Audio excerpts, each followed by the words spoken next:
It was the summer of 2004, and my family was supposed to vacation in Kennebunkport, Maine. However, my dad got stuck in a meeting in Manhattan, so he planned to join us a few days later. My mom, eager to get there before him, decided to drive up with my brother, sister, and me. At the time, I was about 14 years old. The drive itself was uneventful, but we encountered various delays along the way. As a result, we arrived much later than originally planned. Unfortunately, the owners of the house we were renting had already gone to bed, and we couldn't reach them to get the keys. It seemed like poor planning, but apparently they were strict about their key pickup time frame. In the meantime, my mom, being determined, suddenly craved lobster. So we headed to one of our favorite spots. My mom called my dad from the lobster spot in Kennebunkport, hoping he could make reservations for us at a hotel from New York City while we dined. As we savored our lobster, a guy approached and struck up a conversation with my mom. At first, I thought he was just a friendly local, making small talk. Mid-chat, my dad called my mom and she stepped away to take the call. Turns out all the hotels were fully booked for the night. No surprise during peak vacation season in Kennebunkport. The new plan was to drive to the nearest town and find a place to stay until we could get the keys for our vacation home. Meanwhile, the local guy who had been eavesdropping approached my mom again after she hung up.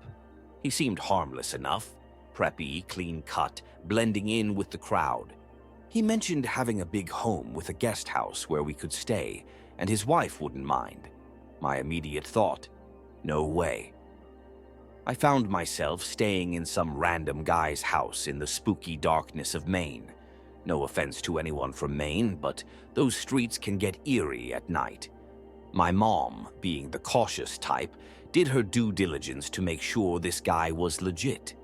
He claimed to work in finance, which put my mom somewhat at ease. Given her background as an investment banker, she engaged in enough conversation with him to determine that he wasn't totally full of it. Meanwhile, I'm freaking out and call my dad in a panic.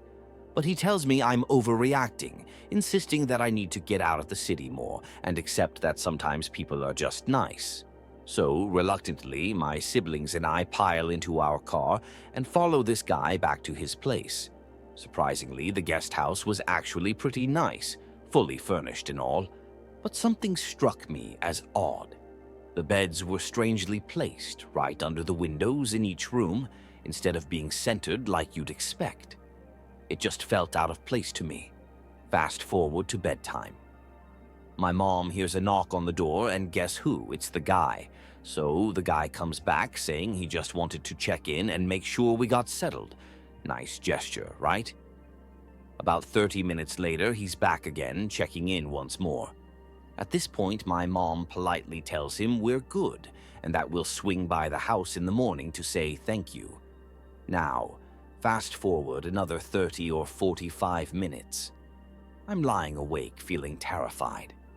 Suddenly, we hear this rustling noise. It's odd because the guest house wasn't surrounded by trees or bushes that could cause such a noise. I notice my mom, wide awake, glancing up at the window, motioning with her eyes. Quick side note, none of the windows had curtains. The guy mentioned his wife was redecorating or something. Anyway, when I looked up, I saw a male figure just standing there. I swear I thought I was going to have a heart attack. I have no idea how long he had been there before he finally walked away. My mom didn't waste any time. She waited a moment, then instructed us to gather our things. She was dead serious. By this point, my dad was on the phone, and from the sounds of it, he was pretty worked up about something, though I couldn't make out what. My mom said she was going to grab some things from the car and told us to follow her out. It was around 2 a.m. when we piled into the car. We drove around to the front of the main house, eager to get out of there. But when we arrived at the front, it was like a ghost town. All the lights were off, porch light, table lamp, front windows. Everything was pitch black. And to add to the creepiness, both cars were gone, the local's car and what we assumed was his wife's.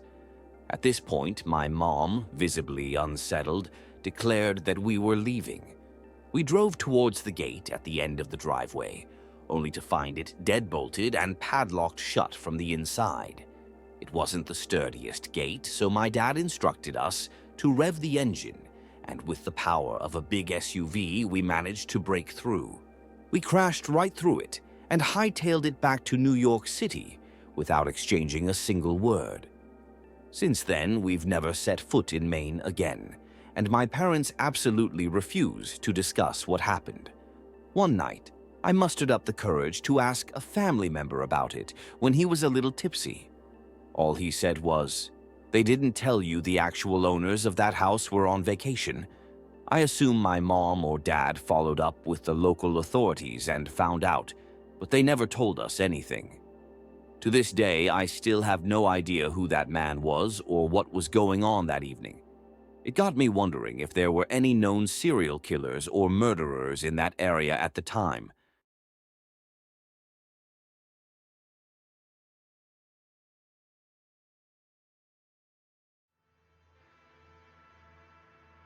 When I was just 14, I began working at various gas stations in my small hometown. Since everyone knew each other, the owners didn't mind if I helped out with tasks like mopping the floors, stocking the coolers, or even occasionally running the register. All this for a bit of extra cash. This was back in the early 90s in Florida. One night around 11 p.m., I was at my usual spot, a table set up along the gas station windows. I usually spent the nights there reading books, occasionally getting up to do different chores. Being only 14, I wasn't allowed to run the store by myself. There was always a manager or another employee with me. That night, it was just me and Jeff, one of the part-time managers. When it was just the two of us, Jeff would often spend most of his time in the back, leaving me to handle the front. As I sat at the register, something caught my attention. It was unusual and definitely out of the ordinary. I noticed a woman walking up our parking lot from the direction of the interstate. There weren't any customer cars around, which was already unusual because given our location, we rarely had anyone walk to the store, especially from the interstate. Our store was practically in the middle of nowhere along a very deserted stretch of road. Nobody just walks here. I assumed she must have broken down and needed to fill a gas container or use the phone to call for a tow truck. But as I watched her for about a minute, I realized she didn't have a gas container. She entered the store and looked around for a few minutes. The whole situation felt off, and I got a strange, unsettling vibe from her just by the way she was scanning the store.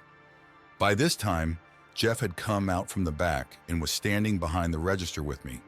He would sometimes do this when customers came in.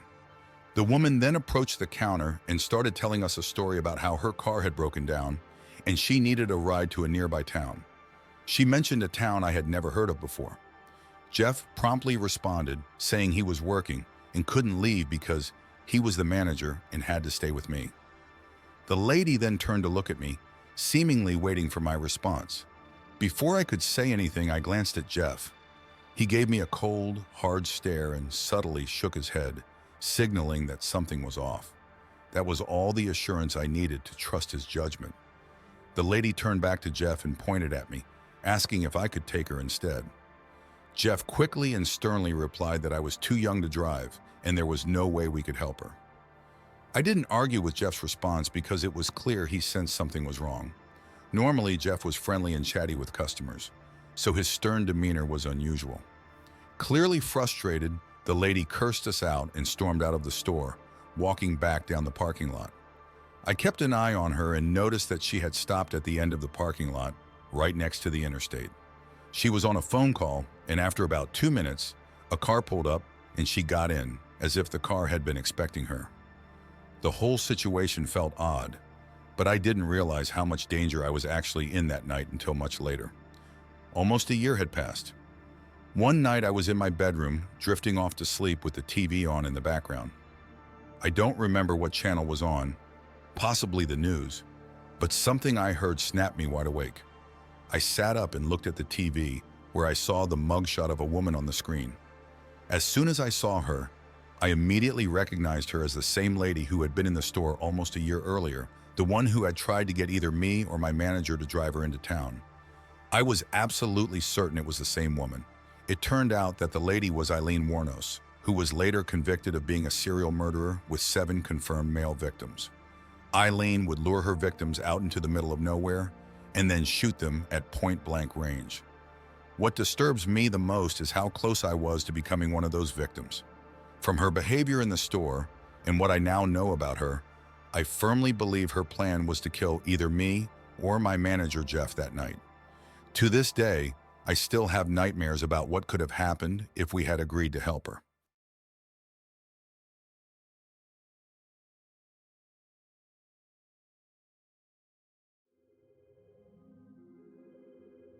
We lived in one of the nicer neighborhoods in the city, but unfortunately, muggings weren't uncommon.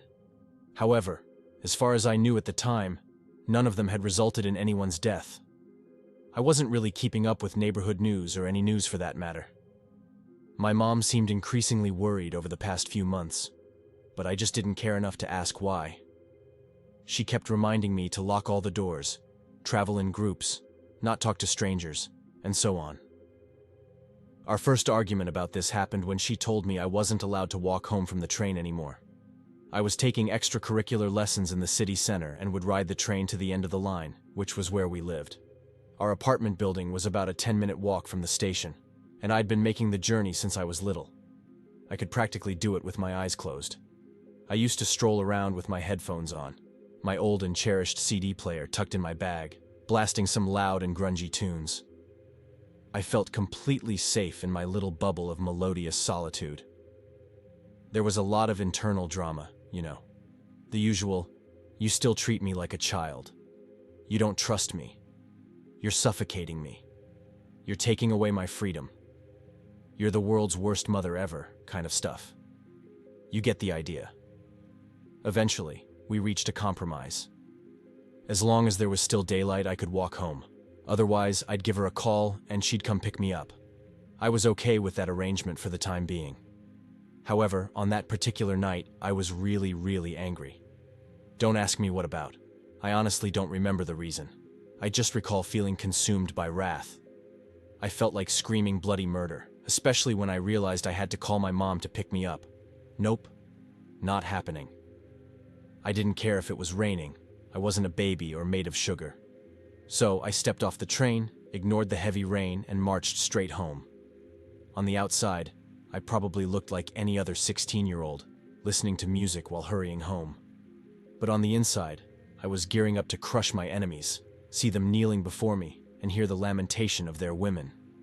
The path from the station to my home was pretty well lit, except for one turn. Back then, there were unkempt hedges on both sides, one in front of the abandoned lot, and no streetlights for about 100 feet. As I approached the turn, lost in my own thoughts and plotting my revenge against some yet-to-be-identified foe, someone suddenly leaped out from the bushes beside me, wielding a large kitchen knife. Most of what happened next is a blur. I can't recall what he looked like. It was dark, and he had a hood pulled over his head. The scent of medicinal alcohol emanated strongly from him, but I honestly don't remember him saying anything. Perhaps there wasn't enough time for him to speak anyway. When he leaped out of the shadows, I was so startled that I dropped my Discman, and that seemed to trigger something inside me. I saw red and completely lost it on the guy. All the frustration from the day surged out of me like a dam breaking, unleashing a torrent of swear words, most of which I probably made up on the spot. I paid no attention to the knife, shoved him back hard, kept shouting, "Are you kidding me?" repeatedly, and then bent over to pick up my shattered CD player. I still have no idea what his intentions were, and to this day, I wonder why he didn't attack me when I was crouched down picking up the pieces. But when I gathered all the broken fragments and stood up, he had vanished into thin air. Clutching the shattered remains of my Discman and CD, I continued my journey home. Upon arriving, I dove straight into a heated argument with my furious mother for not calling her, making sure not to mention the incident out of fear that it would only validate her concerns. The weight of the situation hit me like a ton of bricks in the shower once the adrenaline had worn off. Strangely, I found myself shedding more tears for my broken Discman than for the realization of the danger I had just faced and survived. It all came crashing down on me 2 days later when one of our neighbors was found stabbed in the lot behind the hedge where I had been attacked. I didn't know her well. We only attended Sunday school together. Yet, our families had been neighbors for years. I overheard my mother talking on the phone about a serial killer making rounds in the most affluent parts of the city, and how this incident was just the latest in a series of muggings and stabbings in the area.